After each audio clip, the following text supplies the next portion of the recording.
You're a lifestyle expert, you're in lifestyle medicine. Let's now get away from the pharmaceutical. Yes. Let's go to the lifestyle. Quickly, what are your recommendations? Because may mga nagsasabi, pare magpa-araw ka. Sabi ko, lagi na nga ako nasa araw etc. Then some people will say, oh, drink the juices, calamansi, etc. What do you recommend? 5 bagay. This is what we call as the 5 pillars of health. Una is proper food intake. Take more of your whole foods, a plant-predominant diet. Doesn't mean that you have to be vegan or vegetarian.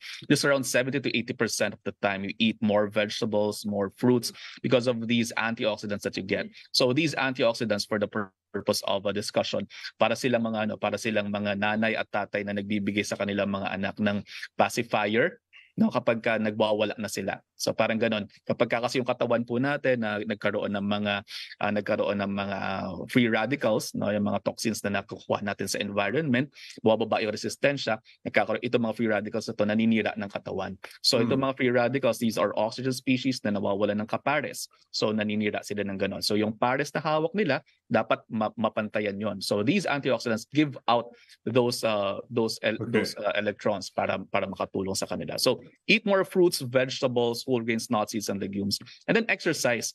Kasama sa exercise is deep breathing exercises, lalo sa ngayon. So in deep breathing exercises, we just follow the 4-7-8 rule. Breathing through the nose for 4 seconds, and then hold it out for 7 seconds, and then breathe out through the mouth for 8 seconds. So you just count that way. And then have your exercise around 30 minutes of moderate intensity exercise daily. Kahit magsimula lang ng walking yung mga kapatid natin dyan. And then we also have, and then that walk will become a jog, and the jog will become a run, and the run could become a marathon in the long run. Number 3 is sleep. Kinakailangan po talaga ng tamang pagtulog. So yung pagtulog natin, kinakailangan around 6 to 8 hours a night. So para makatulong sa pagre-repair Pero ng body. Doc Dex, is that still realistic for guys like me? Marami sa amin kung matulog parang manok eh.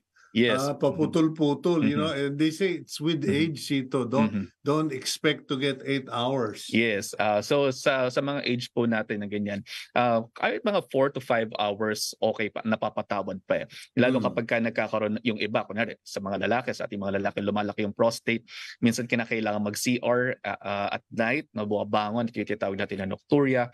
Kung may diabetes din po yung pasyente, maaari din magkaroon ng nocturia. So we have to monitor as well yung mga blood sugars natin dyan, at saka yung ating iba pang mga disease status, yung mga kung may hypertension, we have to monitor them.